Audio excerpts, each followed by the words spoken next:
In this video, I'll show you how to use Circle to Search on your Samsung Galaxy S26. So you're going to start by turning it on, and to do that, you're going to open up Settings, select the option Display, and then scroll down and tap on Navigation Bar.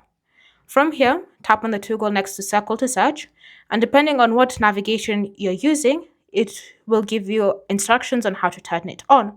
So if you're using the swipe gestures, you're going to long press on the gesture bar. If you're using buttons, you're going to long press on the home screen button.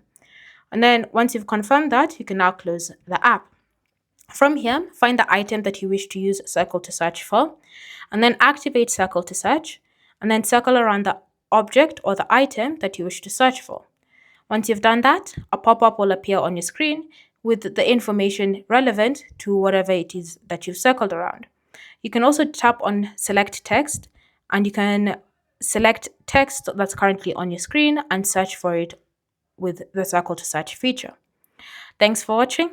If you have questions or comments, feel free to leave them down in the comment section below, and I'll see you in the next video.